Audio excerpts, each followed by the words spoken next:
Deixar que sigas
Restitui, Senhor, ouça o nosso clamor.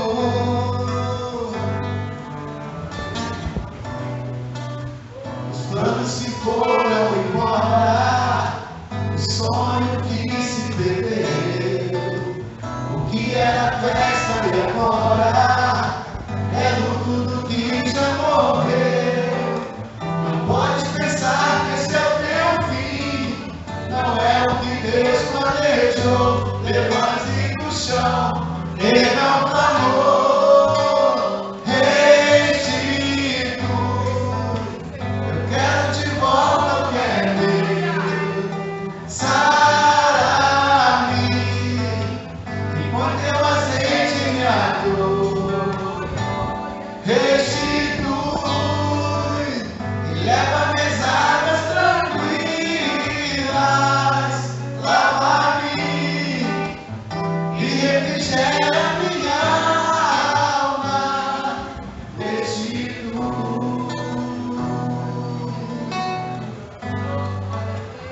Aleluia.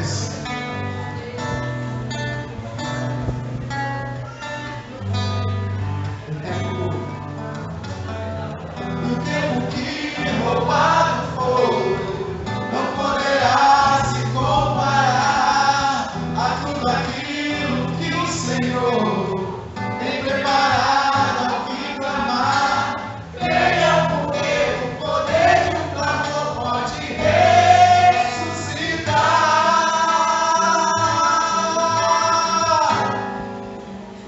Restitui. Quero de volta o que é meu, sara-me e põe teu azeite em minha dor. Restitui e leva minhas águas tranquilas, lava-me, Senhor, e refrigera minha alma. Restitui.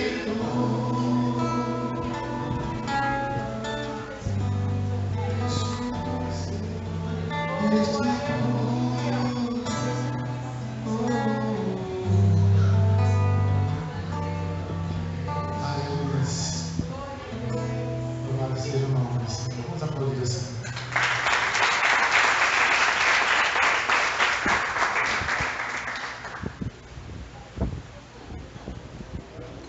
Boa noite, graças e paz.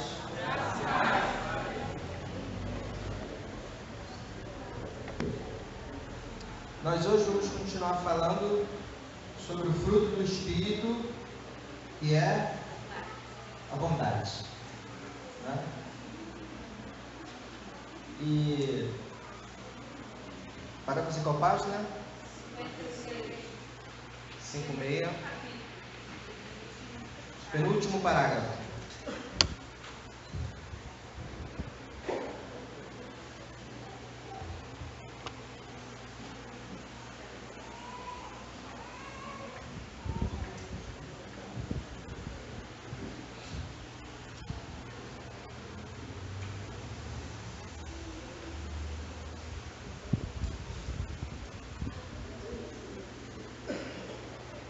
Nós devemos promover o que é positivo e bom. Sabe? Todos acharam?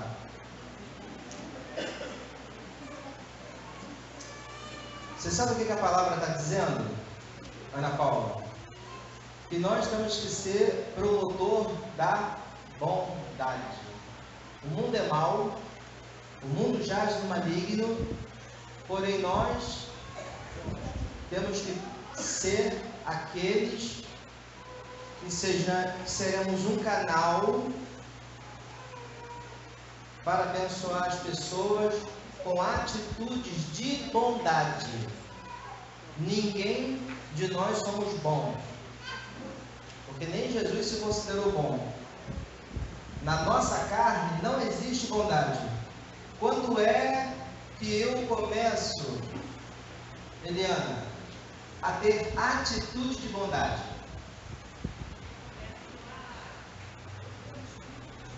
Exatamente. quando os frutos do Espírito é gerado em mim, então a obra de bondade que eu pratico é automática, eu não me esforço para praticar a bondade. Apesar de eu ser uma pessoa má, e a nossa carne é mal, para nada presta, tanto é que ela vai virar pó, mas por eu ter o fruto do Espírito em mim, gerado em mim, então eu passo a praticar a bondade. Quando é que você vê, quando é que você conhece que uma pessoa não tem bondade, não tem o fruto do Espírito? Quando tudo que ela pratica, toda a sua obra gera o quê, Augusto? Maldade.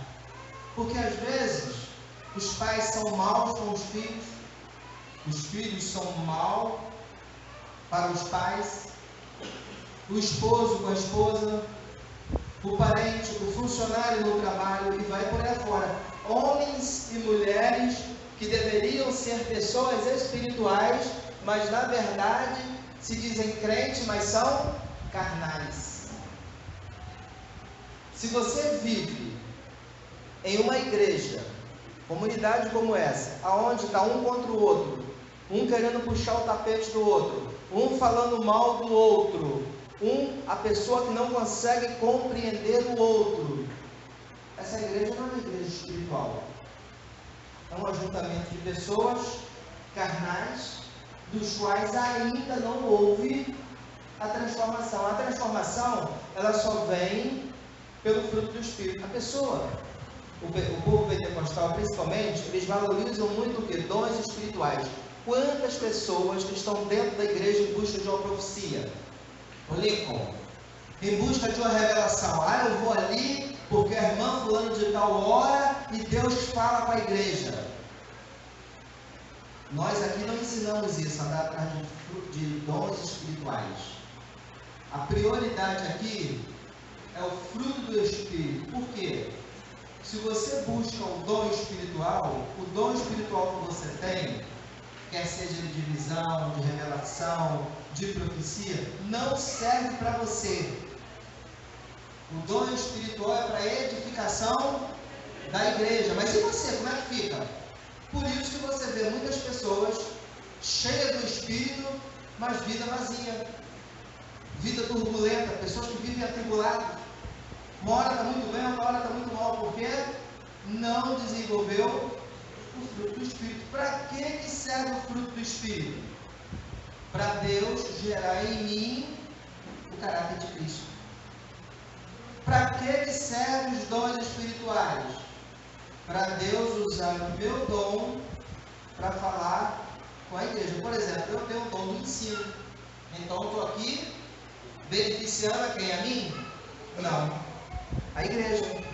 Mas e o fruto que o Espírito desenvolve em mim? Beneficia a igreja? Não. Beneficia a mim. Por isso que a nossa prioridade não é buscar dons espirituais, é buscar o fruto do Espírito. Por quê? Fruto, aprenda uma coisa, Janaína. Dons espirituais sem o fruto do Espírito deixa você igualzinho ao diabo. Você vira um Satanás em casa, na igreja, no trabalho, na escola, na família e em N lugares. Por quê? Porque você vai se achar melhor do que todo mundo. Você vai começar a julgar todo mundo. O que nos controla, o que controla esse inimigo em mim, porque o nosso maior inimigo, estou dizendo o que diz respeito à igreja, não é o diabo. O diabo ele não pode tocar na igreja. Aprendam isso. O seu maior inimigo é a tua carne.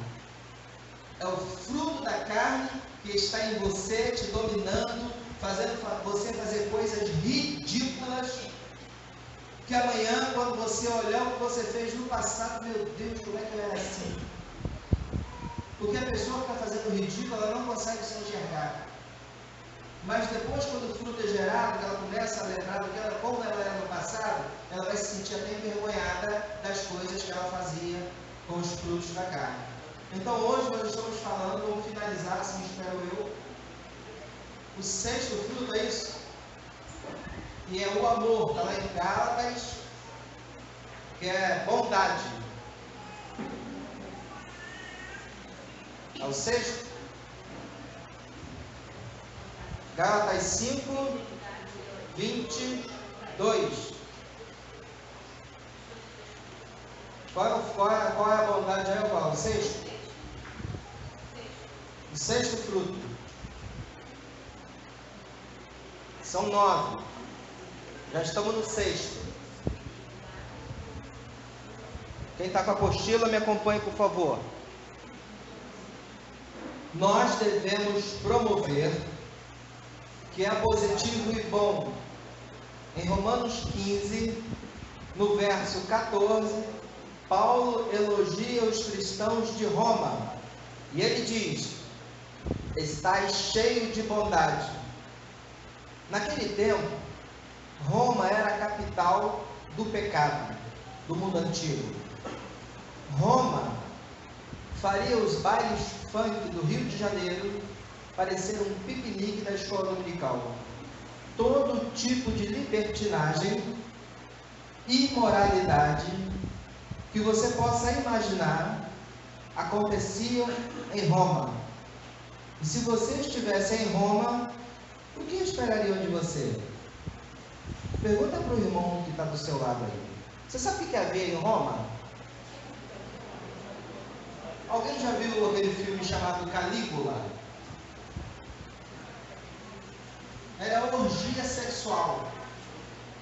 A Diana era o deus venerado em Roma. Era a deusa da fertilidade.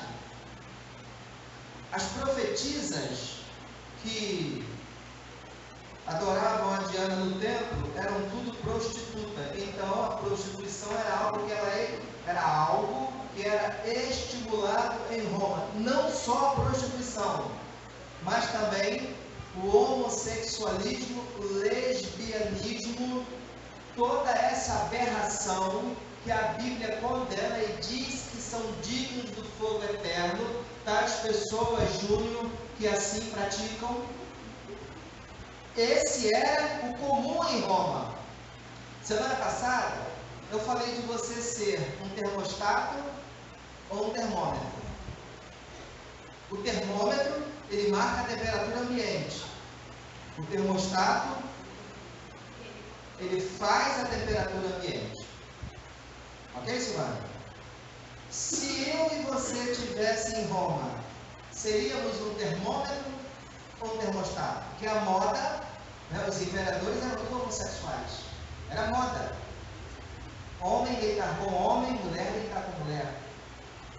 O que seria você se você fosse essa igreja plantada lá em Roma? Você é uma igreja plantada aqui em Parque Eliana.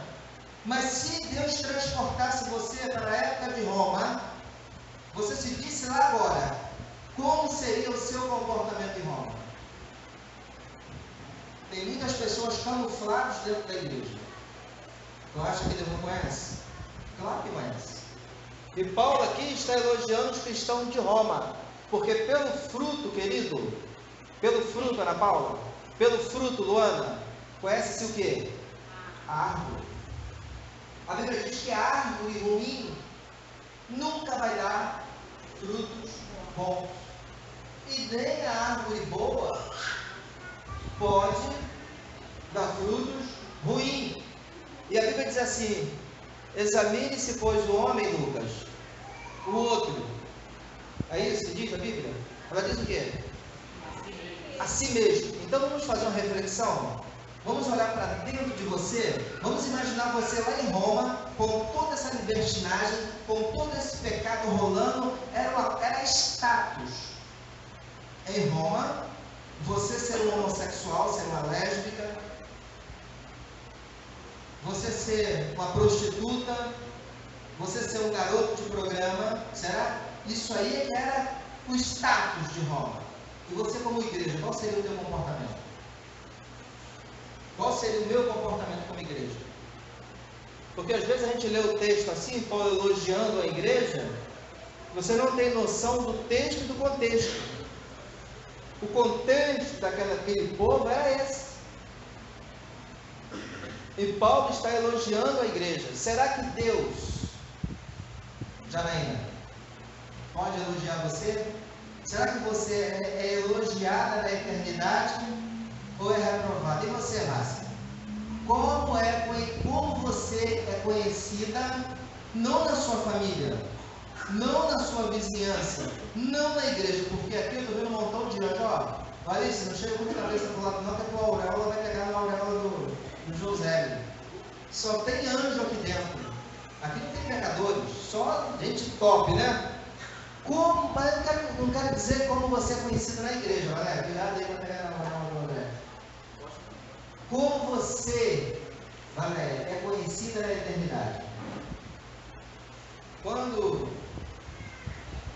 Deus fala em você, como é que Ele se dirige a você na eternidade? Porque a Bíblia diz que nós somos cercados por uma nuvem de testemunhas. Aqueles do Antigo Testamento que perderam suas vidas por amor à palavra de Deus, estão olhando para nós, olhando o nosso comportamento. Porque todo aquele que morreu de Jesus Cristo para trás, estão no paraíso, estão vivos, nos testemunhando. Os que morreram de Jesus Cristo para cá estão dormindo, estão aguardando a volta do Senhor, onde haverá o arrebatamento da igreja e os mortos serão arrebatados. Os túmulos se abrirão. Então existem duas igrejas. Lá em Gênesis 3,15, Deus fez uma promessa a Eva e Adão. Ele disse: olha, da semente da mulher sairá o libertador. Então, Jesus veio para o povo da antiga aliança, que é o Velho Testamento. E como é que ele veio para eles? Veio como rei, mas eles o rejeitaram, o crucificaram, e ele, quando morreu, a Bíblia diz que ele foi ao inferno, tomou a chave da morte e pegou os salvos, os santos, que estavam sob o domínio da morte, e levou para o terceiro céu, para o paraíso. Mas agora ficou a igreja na terra. Ok? Ficou o povo da segunda aliança, que ele diz assim, ó: um novo mandamento vos dou, que vos ameis uns aos outros. Não vos deixarei órfãos, mas voltarei para vos buscar. Ele diz assim, ó: na casa do meu pai há muita morada, e eu vou preparar um lugar para vocês. Por quê? Porque o lugar para a primeira igreja, que é o povo do Antigo Testamento, da primeira aliança, ele já havia preparado. Então ele já tinha vindo e já tinha levado esse povo para lá. Agora ele diz assim, ó: agora eu vou preparar um lugar para vocês e vou voltar para buscá-los, para que aonde eu estiver, estejais vós também. Então você, enquanto aqui na terra, as suas atitudes, Deus sabe que você e eu somos maus, não tem jeito. Mas Deus quer desenvolver em você e em mim o fruto do Espírito. E nós estamos sendo observados. A Bíblia fala de uma nuvem de testemunhas que nos observam. Homens, anjos, demônios e o povo do primeiro pacto. Que observa como você reage a cada situação. Então, você tem que se examinar a si mesmo, o quanto você está perto ou distante daquilo que Deus quer que você seja, para que você possa se ajustar e se corrigir, porque as coisas difíceis e as coisas fáceis é para o homem fazer. Deus só faz aquilo que é impossível. Jesus falou assim: as coisas impossíveis ao homem é possíveis a Deus. Mas pastor, eu sou uma pessoa cheia de pecado, eu às vezes tenho até nojo de mim. Tem jeito para mim? Tem. Porque aquilo que é impossível para você é possível para Deus. Tudo é possível àquele que crê. Você está vindo aqui, eu estou treinando a tua mente para desenvolver a fé em você, para que você acredite que é possível sim mudar o rumo da tua história. E só tem uma coisa que muda a história do homem, não é oração. Oração não liberta ninguém, oração não resolve vida de ninguém. O que as igrejas fazem aí é uma falácia. O que resolve a vida do homem é o conhecimento da palavra. E conhecereis a verdade, leri, e a verdade vos libertará. Ok? Vamos seguir? Então agora Paulo está falando para a igreja de Roma.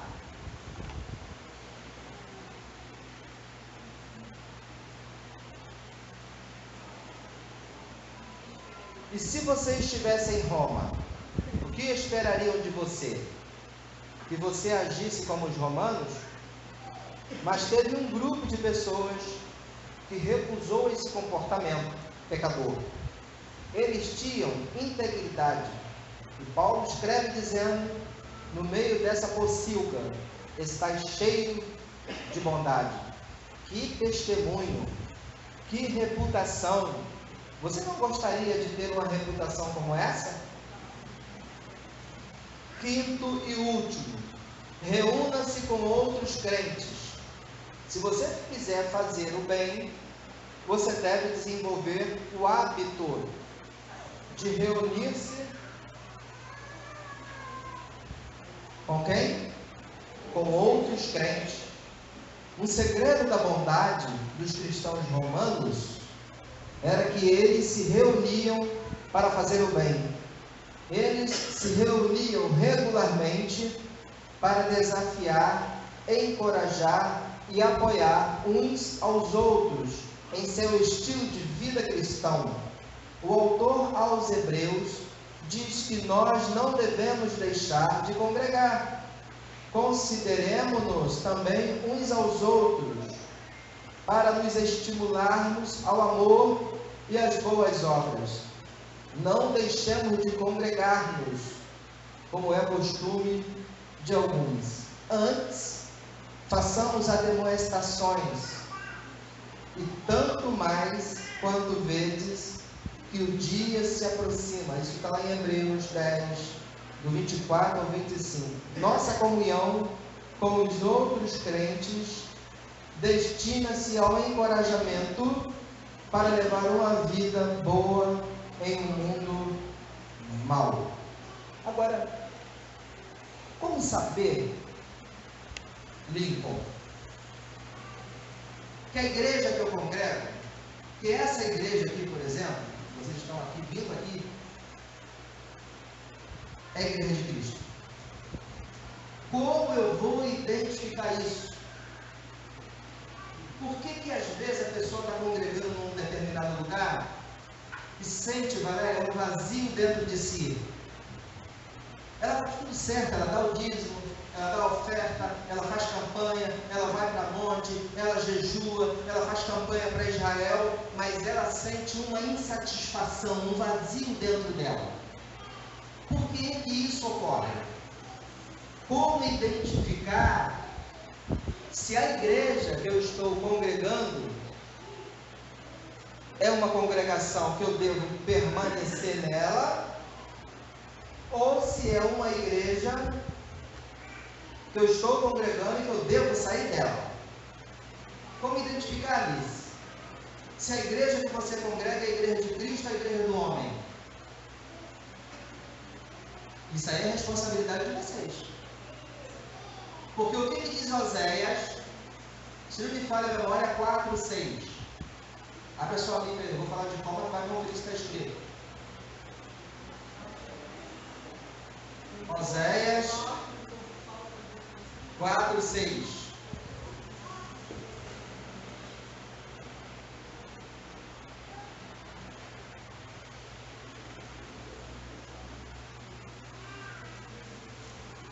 Espero que você não seja quem está escrito aí.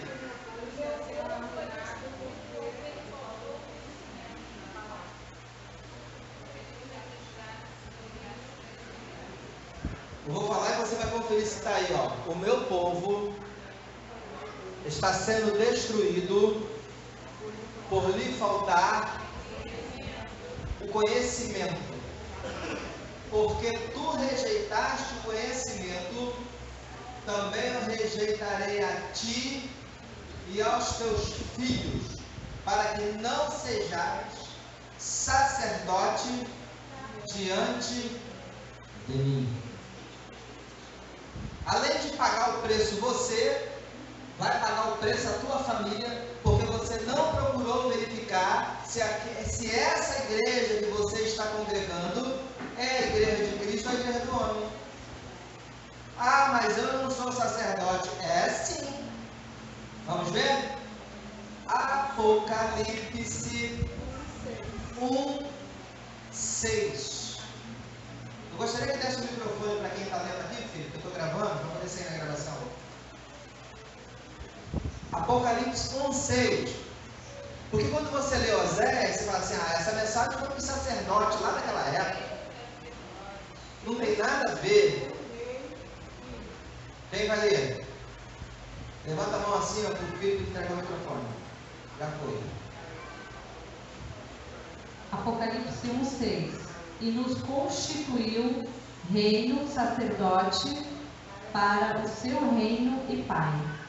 Então, a profecia que nós acabamos de ler em Oséias 6:4, ou 4:6, né? Está falando com quem? Comigo e com você. Se você rejeitar buscar o conhecimento, sabe quem vai padecer? Você e sua família. Então você não tem que estar aqui acreditando naquilo que eu estou falando. É sua responsabilidade abrir a palavra e conferir se aquilo que eu estou falando é verídico ou não. Porque a maior autoridade na igreja não é o pastor. Como diz o meu pastor, né? Sai fora disso. É como diz a palavra. O que a palavra está dizendo para nós essa noite? Vamos ver? Vou mostrar para você como você identifica se a igreja que você congrega aqui, se essa igreja aqui, ou se tem alguém aqui de outra denominação, se a igreja que você congrega é de Cristo ou é do homem. Eu só quero perguntar uma coisa para você, Letícia. Você teria coragem de ser pastoreada por um pastor que você tenha certeza que naquele dia ele vai ouvir assim: apartai de mim, maldito, porque não te conheço? Por que não? Quem aqui teria coragem de ser ovelha de uma igreja aonde um pastor vai ouvir: apartai de mim, maldito, que não te conheço? Porque sabe qual é a função do pastor? Preparar você para a eternidade. E naquele dia ele vai te apresentar ao Senhor Jesus. Ali perto do Gaudêncio vai abrir uma clínica de lipoaspiração. Quem tem sonho de fazer lipoaspiração aqui? Ninguém, mas essa mulher não tem vaidade, não? Tem muita gente mesmo, só que não vai. A Luana foi corajosa, quem mais? E a Angel, quem mais? Eliana, você também, Guto? Jorge. Ô Jorge, deixa eu mover aqui, meu filho. Vem cá, Jorge.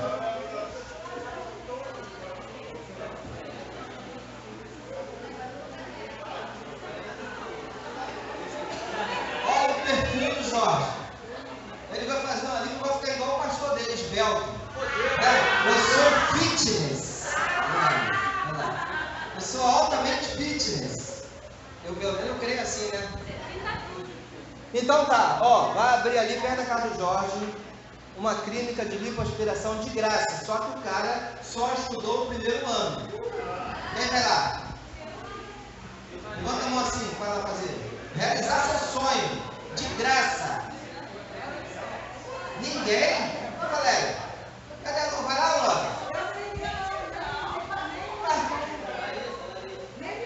Larissa, vai? Não, Larissa não precisa não. Larissa é fitness. Agora vem cá. Agora que acabou a parte da brincadeira, vamos falar sério. Se você não confia numa pessoa que não tem uma devida experiência para cuidar do seu corpo, e se ele errar ou não na operação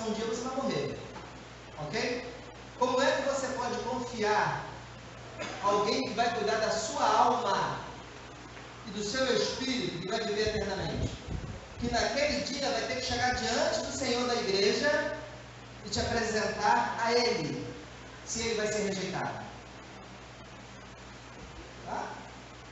Então é obrigação sua olhar para mim, aqui eu digo aqui, ó, olhem para mim.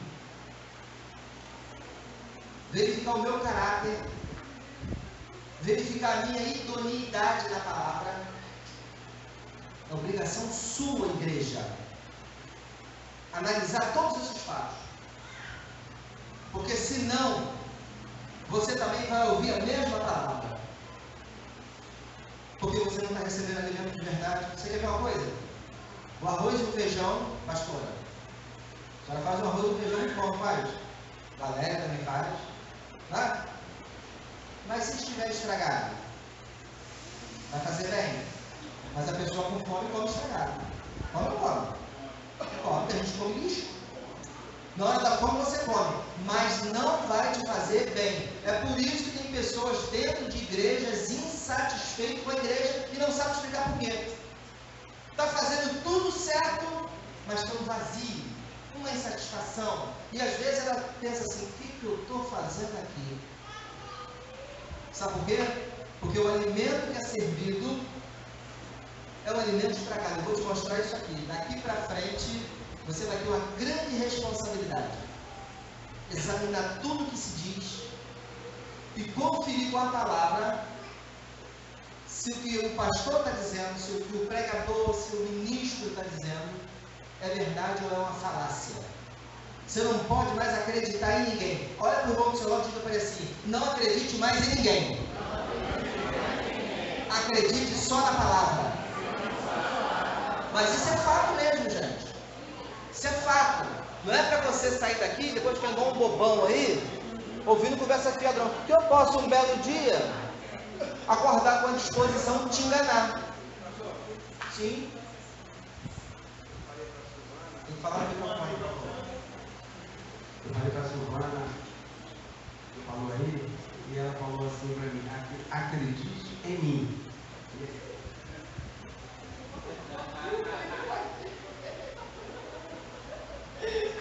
Fala, senhora.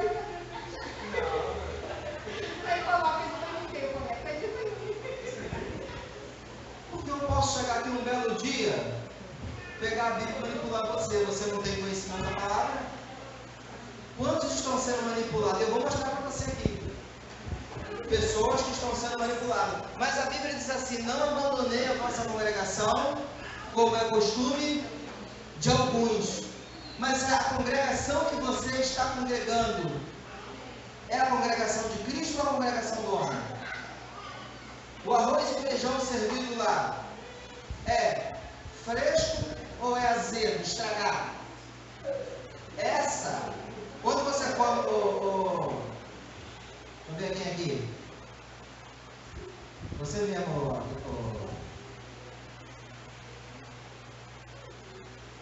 é que o seu nome é parecido com a Adriana, às vezes me confundo. Eliana. O que a mulher dona de casa tem que ter? Olfato. Porque às vezes você faz aquele feijão, esqueceu ele, não botou na geladeira antes. Serviu jantar e tal, aí você foi dar uns beijos no Jucimar, ficou tão feliz, esqueceu de guardar o feijão. No outro dia, como é que está o feijão? Azedo. Só de você olhar para o feijão, não precisa nem provar. Quando você destampa o feijão, você vê que ele não está legal. Não é? Assim tem que ser você na palavra de Deus.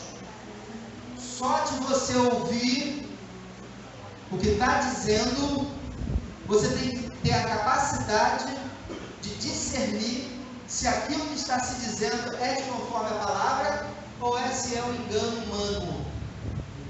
Entendeu, André? Da mesma condição que você pode identificar se uma comida está estragada ou não, você tem que ter um paladar espiritual para saber se aquilo que você está recebendo, de quem está recebendo, é espiritual ou não. Porque você não vai lá no médico, você sabe que o cara só fez o primeiro ano. Como é que você vai congregar numa igreja onde o suposto pastor não tem o devido preparo? Como é que pode? Como é que você vai confiar? Ah, mas como é que eu sei se o pastor tem o devido preparo ou não? Porque ele fez teologia? Não.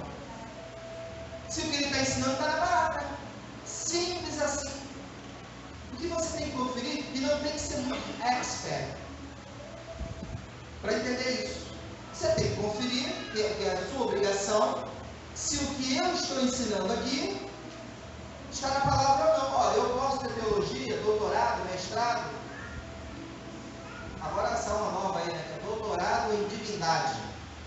Daqui a pouco eles vão inventar o carro da igreja de querubim, serafim e arcanjo. Né? Não importa se você estudou, se você tem um curso, se você não tem um curso. A palavra de Deus ela é para doutores e para leigos. Porque é Deus falando, e quando Deus fala, você entende. Ele falou com um burro, para dar um recado para um profeta, e o burro entendeu. Você que é muito mais inteligente que o burro não vai entender. Então, quando Deus se dirige à sua igreja qualquer. Então, Paulo está dizendo, ó, Silvana, não abandone a sua congregação, não deixe de congregar, como é costume de muito. Mas a Silvana está lá naquela congregação, ou está aqui, e não está se sentindo bem, está vendo que tem alguma coisa errada, ela só não sabe explicar o que é. Mas não há uma satisfação, há um incômodo, uma insatisfação. Você entra vazio e sai pior do que entrou. Você entra vazio, Janaína, e sai cheio de incertezas. Então, você vai começar a observar o que está de errado nessa igreja. Vamos lá? Vamos abrir a Bíblia?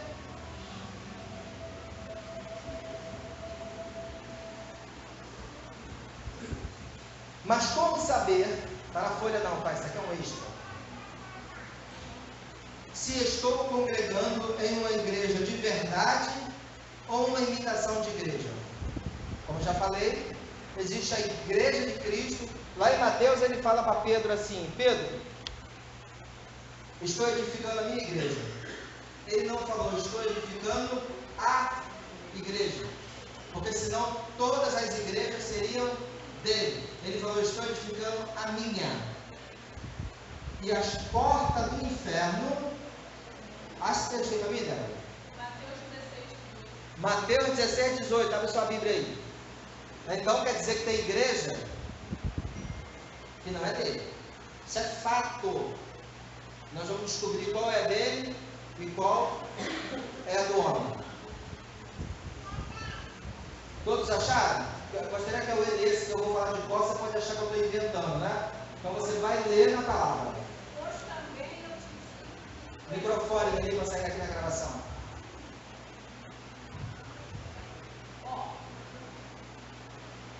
Pois também eu te digo que tu és Pedro, e sobre esta pedra edificarei a minha igreja, e as portas do inferno não prevalecerão contra ela. Viu aí? Então tem uma igreja que é dele. Ele está dizendo a minha igreja, ele não está dizendo a igreja, mas a minha. Significa que tem igrejas que não é dele. Agora, qual é a igreja que não é dele? É aquela que não obedece aquilo que ele mandou fazer. Simples assim. Ele falou assim, ó, um novo mandamento vos dou, que vos ameis uns aos outros. A igreja que não amou é de quem? Hã? De quem, Daniel? Do homem. O inimigo é um miserável, um pobre, um nu, não tem nada. A igreja que não tem amor está fundamentada nos princípios do homem. Você está conseguindo alcançar o que eu estou querendo dizer? Então, toda igreja que pratica aquilo que Jesus Cristo disse para não praticar, essa igreja, ele está lá limpo. Hã?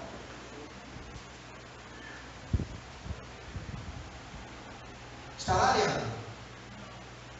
Não pode, né?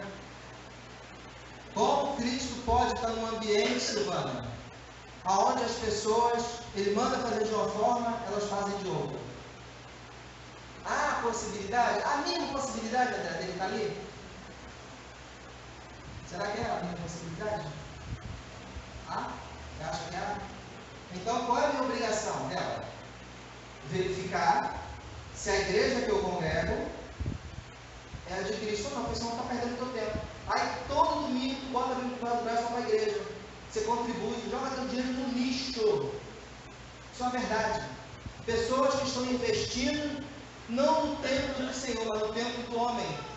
Você está jogando os teus esforços, o suor do teu trabalho, o teu tempo, o teu talento, está o ano aqui dançando de uma beleza, que a Luana não dança reversa, você não esconder, né? Em vão, porque a igreja é minha, não é de Cristo.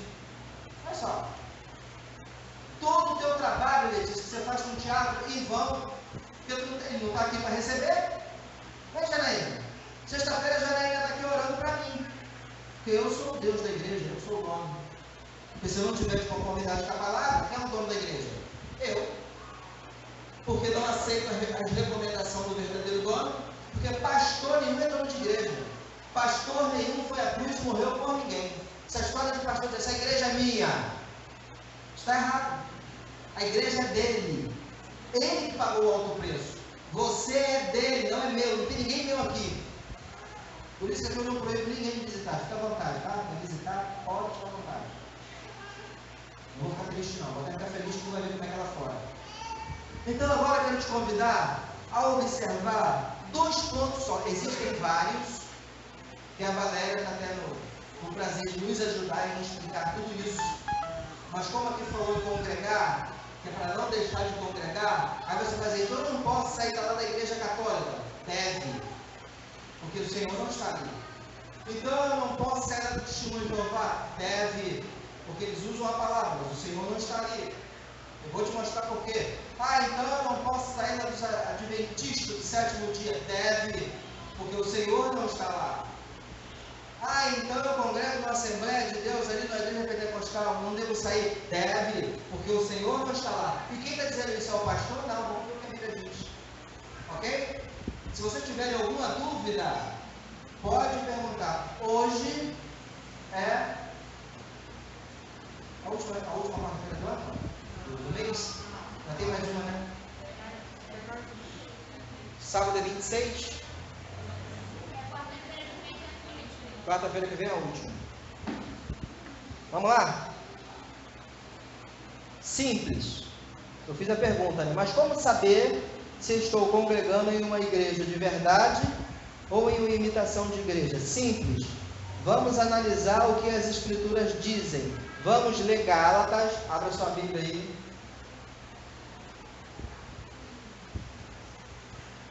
Capítulo 1. Versículo 6 ao 9. Alguém com o microfone que leia bem, que é para ficar bem explícito aquilo que está lendo.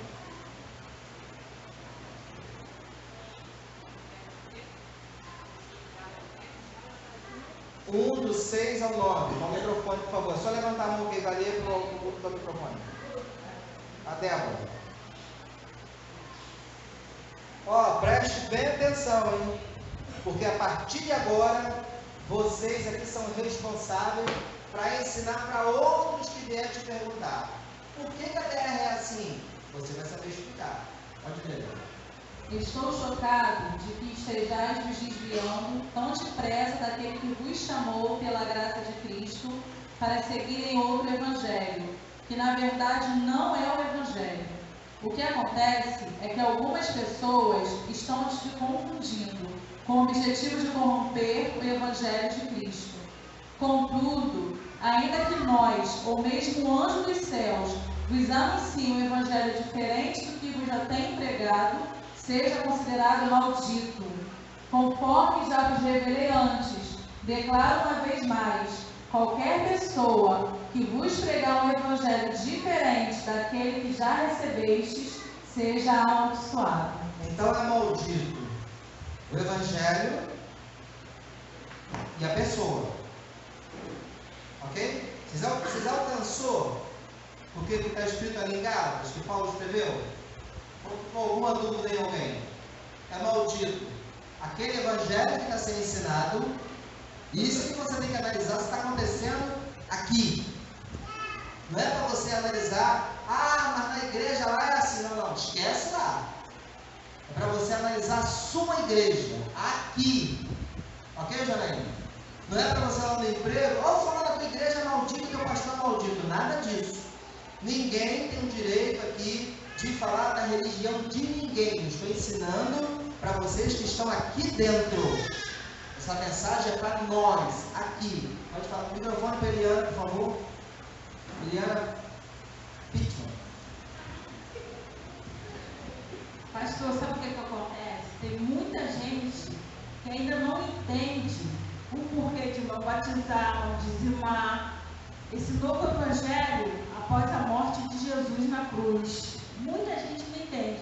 A partir do momento que as pessoas entenderem como eu não entendia, que eu vivia no evangelho muitos anos da minha vida e não entendia isso. Então, a partir do momento que eu passei a entender, então eu comecei, analisei, olhei, né, e vi que realmente, após a morte de Jesus, rasgou-se o véu e houve um novo evangelho que muita gente ainda não conhece. Entendeu? Por isso é que muitos não entendem. Porque a palavra fala do que? São cegos. A Bíblia diz que essa liderança são cegos, guiando outros cegos. E ambos, acha que por favor. Olha o que vai acontecer com ambos. Não examine a palavra não, vai confiando em mim. Né, Janaína? Confia em mim para tu ver se tu não vai entrar pelo cano. Porque se eu estiver errado, vai eu e você para o inferno. Olha que coisa interessante, Simar. Pode ler, microfone, por favor. Eles são guias Não, cegos. tem referência. Mateus 15, 14, desculpa. Deixai-os. Eles são guias cegos, guiando outros cegos. Se um cego conduzir outros cegos, ambos cairão no abismo. Viu aí? Você não tem que ir para lá discutir religião com ninguém. Jesus está dizendo, deixa lá. Agora, se a pessoa vier te perguntar, Eliana, aí você vai entrar com aquilo que você aprendeu para explicar. Por isso nós temos um seminário, para preparar as pessoas, porque está vindo uma multidão aí. Ano que vem nós vamos para a rádio. Vai vir muita gente que a pastora e eu, Valéria e André, não vamos ter como dar conta de explicar isso para as pessoas. Porque antes da pessoa se tornar membro aqui, tem que fazer o CPM lá na Valéria. Mudando todo o esquema. Para que a pessoa, antes dela fazer parte desse corpo, ela entender o que é ser cristão. Porque ela aprendeu tudo errado. Durante anos e anos. Mas eu não vou na igreja de ninguém, Silvana, discutir esses detalhes com ninguém. O que o texto está dizendo? Débora, deixai-os. Não é isso? Estou pedindo para a Débora ler de novo. Você presta atenção no que está dizendo. Você está aprendendo isso aqui não é para discutir filosofia de religião com ninguém. A menos que a pessoa queira entender e venha te perguntar. Ok, Janaína? Deixai-os. Eles são guias cegos, guiando cegos. Se um cego conduzir outro cego, ambos cairão no abismo. Então, se eu sou um cego, e você aceita tudo que eu falo, eu vou para o abismo. E você vai para onde? Por quê? Porque é a responsabilidade de cada um examinar as escrituras. Não é ler. Aqui eu não digo assim, vamos fazer um plano aqui da gente ler a Bíblia em um ano. Isso é outra falácia. Se você for examinar as escrituras, você vai viver toda uma existência e não vai conseguir lê-la toda. Essa é a verdade. Então eu nunca vou incentivar você a ler a Bíblia toda. Eu vou incentivar você a examinar. Anota no caderno as suas dúvidas. Traz para cá uma aula como essa, porque aqui você vai enriquecer o estudo e a resposta aqui é na hora. Porque se eu não estiver na direção do Espírito, eu vou dizer para você, essa semana que vem, eu te falo, eu vou para a internet. Agora, quando Deus fala, é na hora. Porque se eu estou debaixo de uma direção, quando você pergunta aí, Deus fala comigo aqui, eu falo para você. Porque é assim que funciona. Essa história, vou pesquisar, aí semana que vem, geralmente fica atrás dela. Essa é a verdade. Ou então vai lá para Deuteronômio 29, 29, né? Isso aí é um refúgio de quem não sabe nada. Já viu o que está escrito lá? Quando você faz uma pergunta difícil, que o cara ele não tem a revelação para te dizer, Aí vai fazer Deuteronômio 29, beleza? Deuteronômio está entre Gênesis e Apocalipse. Essa sua Bíblia é uma benção, galera. É muito complicada. Essa aí eu acho que é do Paraguai. Compre uma Bíblia, mas essas Bíblias grátis é um problema. Achou, gente? Vou falar, hein?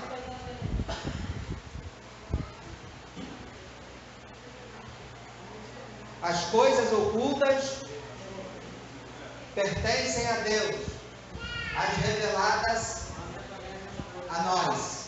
Aí diz assim para você, ó, Eliana, isso aí pertence a Deus. Isso aí não é para nós não. É isso que eles dizem. Porque são servos. Ok? Não estou aqui falando de religião de ninguém. Entenda bem. Estou mostrando o que a Bíblia diz. Agora voltando aqui, que é a nossa responsabilidade. Quer dizer uma coisa, Ana Paula? Voltando aqui, que é a nossa responsabilidade. Você já viu que tem um evangelho sendo pregado aí, que ele é maldito. E os pastores que estão pregando esse evangelho é o quê? Maldito. E quem está lá obedecendo esses ensinamentos estão debaixo de? A igreja não é maldita não, senão.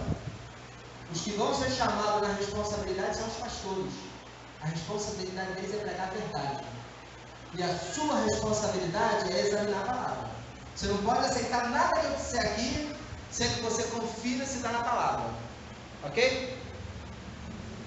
Vamos andar um pouquinho. Vejam.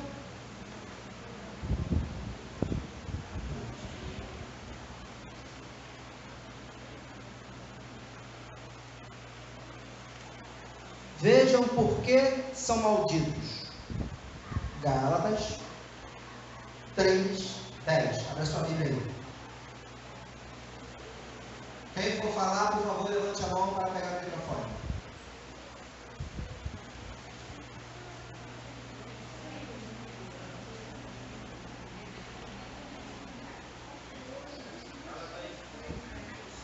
Três, 10, a pastora.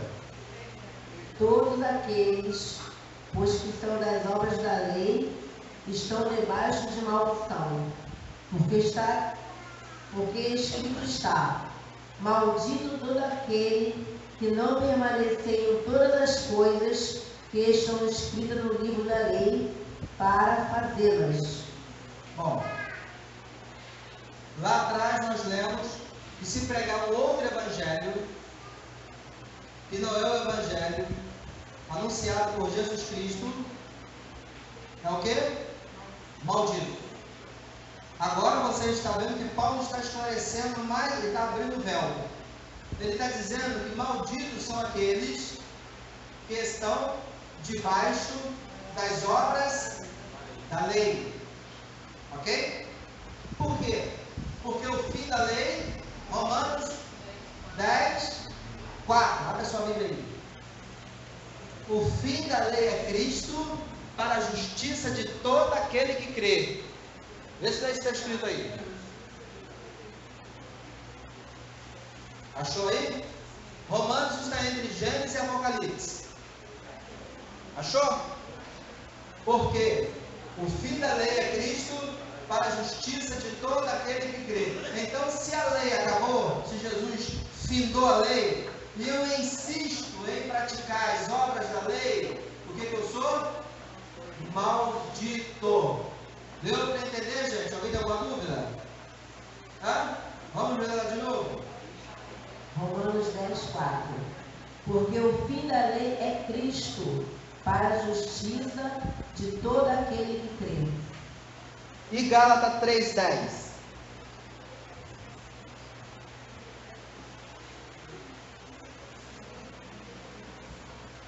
Gálatas 3:10.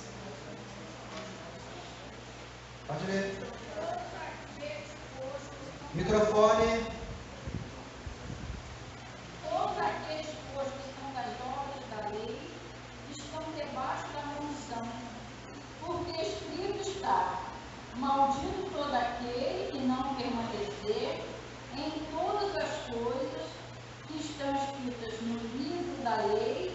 para fazê-las. Viu aí? Então, a igreja que ensina a lei é o outro evangelho. É aquele evangelho que Paulo falou, olha, se alguém aparecer ensinando aquilo que Jesus não ensinou, é o que, Júnior? Amaldiçoado. Vocês estão alcançando o que eu quero dizer? Então agora eu vou mostrar dois tópicos, dois pontos, são vários. Tá? Eu vou mostrar duas coisas que Jesus proibiu. E a igreja que está fazendo isso, está levando os seus membros a estarem debaixo de maldição, e o líder que está ensinando isso, ele é maldito. Por que ele é maldito? Porque como líder, ele tem que se preparar. Tu imagina, você pode fazer uma lipoaspiração no hospital credenciado, com um médico formado, e aconteceu um imprevisto e você morrer. Não pode? Pode. Está livre disso? Não. Mas outra coisa é você fazer uma lipoaspiração num fundo de garagem, com um cara não capacitado, e você morrer. Os dois cometeram um crime, só que um é crime doloso e o outro é crime culposo, porque aquela pessoa que não se preparou para fazer aquela operação e o outro morreu, é como se ele tivesse se programado para matar aquela pessoa, porque ele sabe o risco que aquela pessoa está morrendo, e no entanto, mesmo sem ter o preparo, foi lá e operou aquela pessoa. Então é um crime culposo, ok? Então, a partir do momento que eu vou ser um pastor, eu tenho que ter o devido preparo para que eu não seja maldito e nem coloque a congregação embaixo de maldição. Então, Paulo está falando que existe um outro evangelho e que esse evangelho está sendo pregado, mas que todos aqueles que estão debaixo das obras da lei estão debaixo de maldição. Por quê? Porque as obras da lei, elas desfazem a obra que Cristo fez. Cristo consumou a lei na cruz. E a igreja que ensina a pessoa a continuar praticando os mesmos princípios da lei, está anulando o que Jesus fez na cruz. Está anulando a cruz de Cristo. Logo, se foi Ele que levou a maldição, que era minha e sua, sobre si, e cravou na cruz, e se eu aqui agora vou dizer para vocês que não, tem que continuar fazendo tudo aquilo, então eu estou dizendo que a obra da cruz não foi consumada, porque Ele fez não serviu para nada. E com isso, eu estou tirando a proteção da vida de vocês, e vocês voltam a estar debaixo da lei. E debaixo da lei só tem o quê? Maldição. Alguém tem alguma dúvida do que eu expliquei aqui? Não tenha vergonha não, querido. Você tem que sair daqui com certeza que eu estou mostrando aqui para você. Não tem ninguém? Ótimo. Agora eu quero que você abra a sua Bíblia em Marcos, capítulo 2, versículo do 18 ao 22. Marcos 2, versículo 18, 19, 20, 21 e 22. Jesus está dando uma palestra e ali estavam os seus discípulos. E alguém chega para ele e pergunta assim: ô Jesus, Lucas, por que nós fazemos jejum? Por que os irmãos daquela igreja ali fazem jejum e o pessoal da terra não faz? Por isso perguntaram para Jesus: por que os discípulos de João jejuam? Por que os fariseus jejuam e os teus discípulos não jejuam? Foi essa a pergunta que fizeram para Jesus. Quem achou aí? Quem vai ler? Sou eu. Leu quem? Jorge. Lê, Jorge. Sua Bíblia do Paraguai ou aquela boa? É Marcos 2, 18. Vou ler aqui. Não, 18 não. Não me confunda. Ora, Peraí, é Marcos 2. do 18 ao 18 ao 22, não é isso? Isso. Então, Marcos 2, 18. Ora, os discípulos de João e os fariseus jejuavam, e foram e disseram-lhe: Porque jejuam os discípulos de João e os de fariseus, e não jejuam os teus discípulos. E Jesus disse-lhes: podem porventura os filhos das bodas jejuar enquanto está com eles o esposo? Enquanto tem consigo o esposo, não podem jejuar. Mas dias virão em que lhes será tirado o esposo, e então jejuarão naqueles dias. Ninguém deita remendo de pano novo em roupa velha. Doutra sorte, o mesmo remendo novo rompe o velho, e a rotura fica maior. E ninguém deita vinho novo em odres velhos.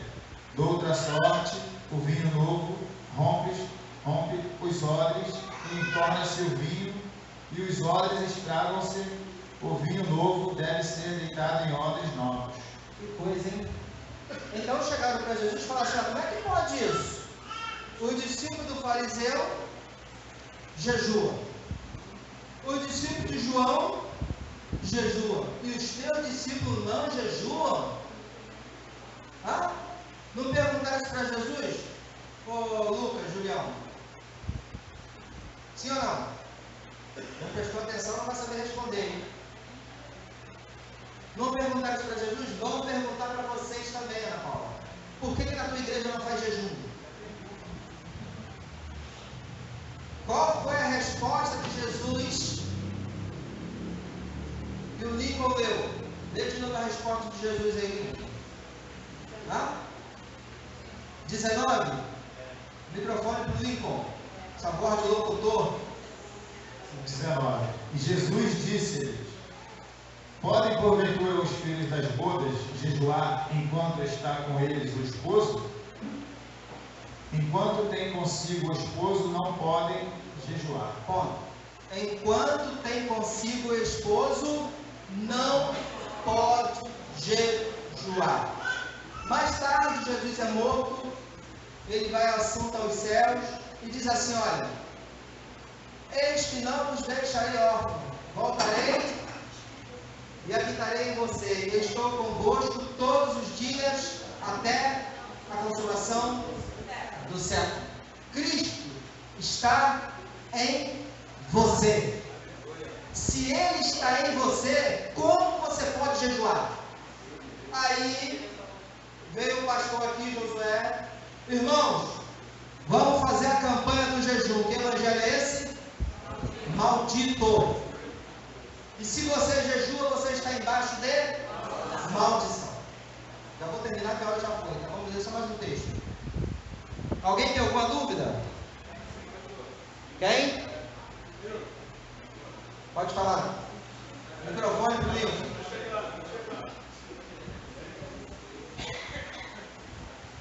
Pastor, como o senhor falou aí que os líderes, né, que estão pregando esse evangelho aí de maldição, e tem várias pessoas que, por falta de conhecimento, estão seguindo, né? Sim. Aí a pergunta que eu faço para o senhor é o seguinte: essas pessoas que estão seguindo esse evangelho amaldiçoado, ainda tem salvação?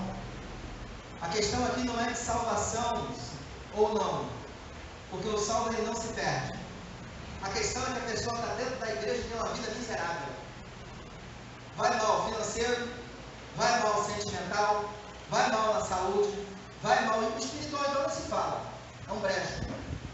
E a pessoa: eu estou fazendo tudo certo que o pastor manda fazer e minha vida não decora. Porque Jesus falou o quê? Eu vim para que vocês tenham vida e vida em abundância. Onde está essa abundância? Onde está? Porque nesse evangelho maldito, sabe o que eles dizem? Ó, irmão, no mundo tereis aflição, é assim mesmo. Vai sofrendo aí, e quando você chegar no céu, você vai ser feliz, mas não é isso que Jesus diz, não. Eles leem só aquilo que lhes interessa, porque não sabem explicar a vida com abundância. Jesus falou assim, ó: tenho-vos dito isso, acha para mim, para que em mim tenhas paz. No mundo tereis aflição, mas eu venci o mundo. Ele venceu o mundo por mim, por você, para que você e eu tivéssemos paz. Mas como você vai ter paz se evangelho maldito? Qual o texto?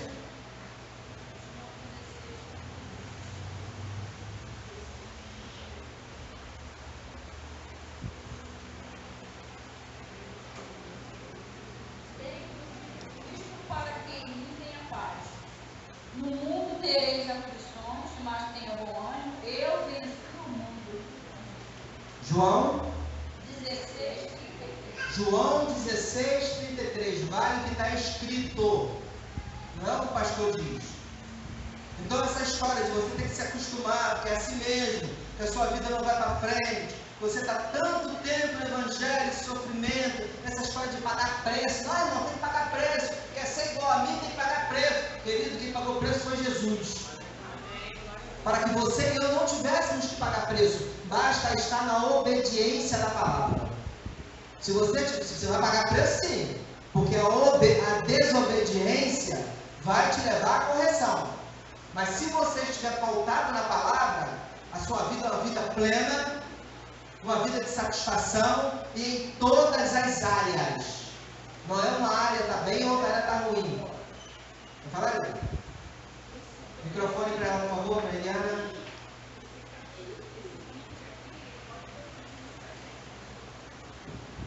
Esse 20 aqui, ó.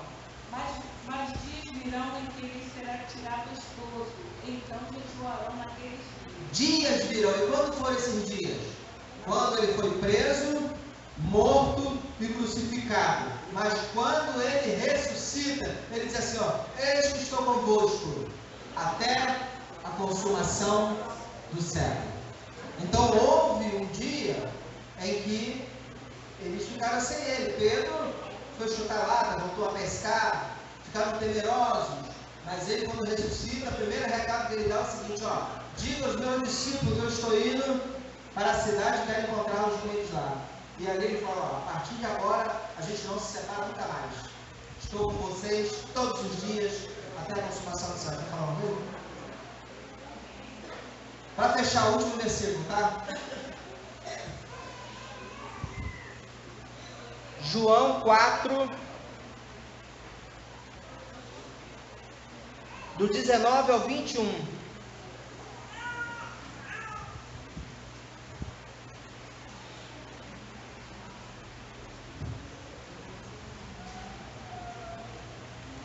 Quem achou? Microfone aqui no Fernando. Por favor.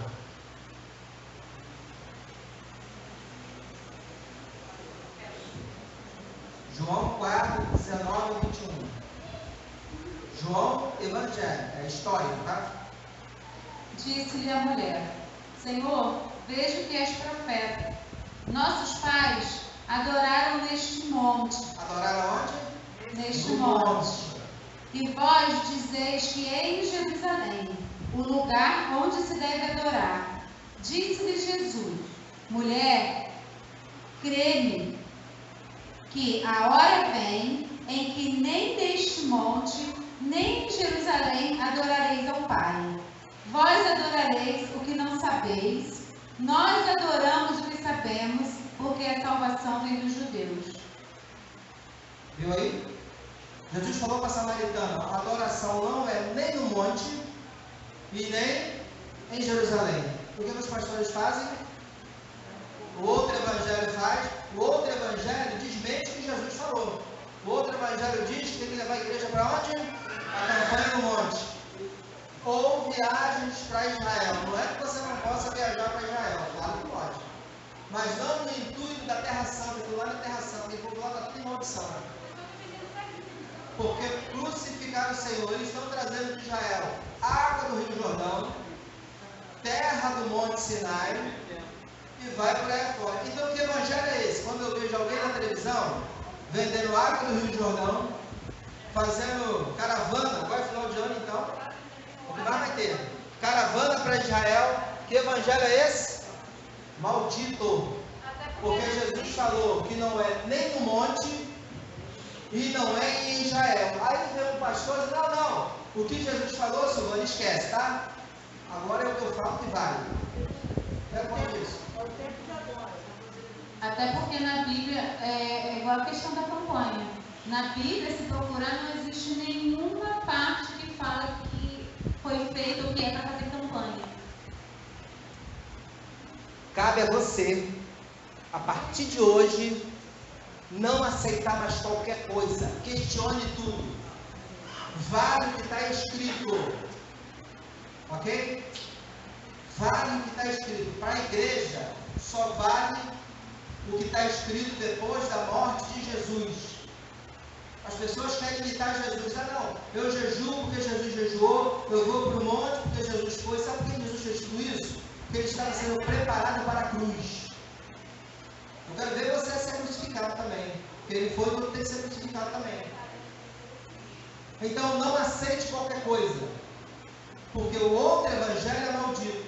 Assim como você não vai naquele médico lá perto da casa do Jorge Lima, porque ele contratou um médico, o cara que só estudou um ano, vai fazer um benefício para o povo aqui do Parque Ariano, as mulheres que querem ficar fitness, não querem malhar, pode ir lá que ele vai dar o endereço. Assim como eu tenho certeza que você não vai procurar o Jorge para encarar esse médico, também não permita que homens, designados pastores, inclusive eu, que tenho que te preparar para a vida eterna, que vou ter que te apresentar o Senhor da igreja, aí naquele dia que está vivendo uma separada, eu vi assim, atrás de mim maldito, porque não te conheço. Que cara de vergonha você não vai ficar, porque o Senhor vai falar para você assim, por que você não examinou as escrituras no mandei? Vai ler o que Jesus falou lá, examina, acha a última ideia, vou fechar com essa. Examina as escrituras, porque são elas que de mim testificam, e nelas obtereis a vida eterna. Você que está aqui essa noite não é inocente mais. Não é. O Senhor não vai aceitar desculpa de você. A sua obrigação é examinar a palavra. A obrigação não é do pastor, não. Ok? Amém, igreja? Amém. Amém que vocês estão amém preocupados, hein? Estão amém preocupados. Na capítulo da Débora daquela demora um pouquinho, vai chegar lá. João 5,39. Vou dar um tempinho para você achar e vou terminar agora com esse texto. Ô Luiz, vem tocar um louvor para a gente aqui. Luiz e Guto. Vai correr?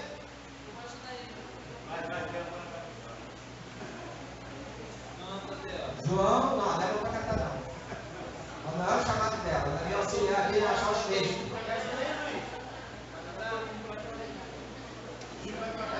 João 5,39, vamos ler para acabar agora, pode ler dela. Vós examinais criteriosamente as Escrituras, porque julgais ter nelas a vida eterna, e são elas mesmas que testemunham acerca de mim. Viu aí? A obrigação sua, igreja. Ouviu, Marcinha? É sua obrigação pegar a sua Bíblia e examiná-la. Não é do seu pastor estar enfiando mensagem na sua cabeça, não. Cada um de vocês são responsáveis pela atitude de vocês a partir de agora. Porque se você insistir na prática do evangelho maldito, você vai cair no buraco. Nós lemos aqui, são cegos, guiando outros cegos, e ambos cairão no buraco. Ok? Dúvidas? Tem não? Então vamos dar uma salva de palmas para o nosso entendimento?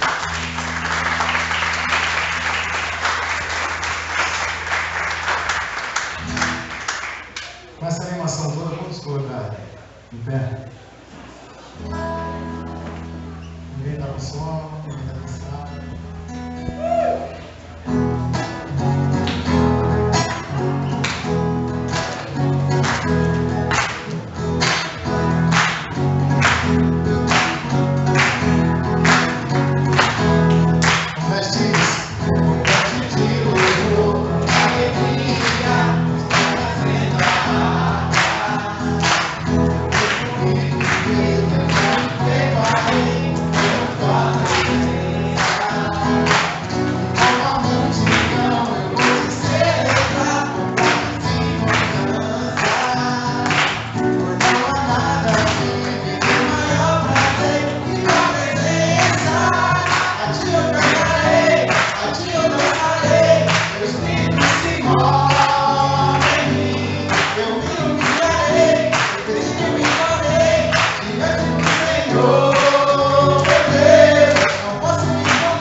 estejam com todos nós que aguardamos a sua vinda. E digamos juntos: Amém! Está terminado em nome de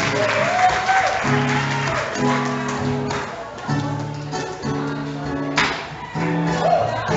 Quero dar o melhor de mim. Quero oferecer sacrifícios.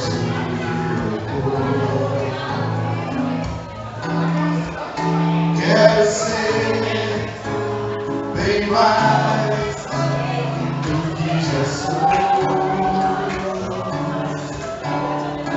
um adorador com essência, me tornar. Eu não posso me importar com o que vai acontecer. Eu só quero te exaltar. Tu és a razão do meu viver. Eu não posso me calar. Tenho adoração em eternidade. Um adorador por excelência. Um adorador por excelência. Adorador por excelência, quero ser. Adorador por excelência, adorador por excelência, adorador por excelência,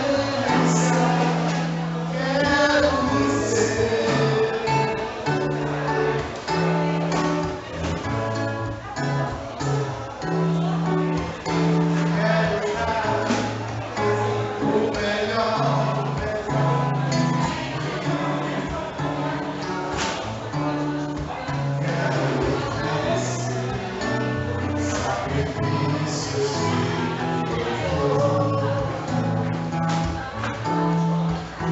Quero ser bem mais do que já sou, um adorador por excelência, me tornar. Eu não vou me importar com o que vai acontecer. Eu só quero te exaltar. Tu és a razão do meu viver. Eu não posso me calar. Tenho adoração em reverenciar. Um adorador por excelência. Um adorador por excelência. Um adorador por excelência, quero ser. Um adorador por excelência, um adorador por excelência, um adorador por excelência.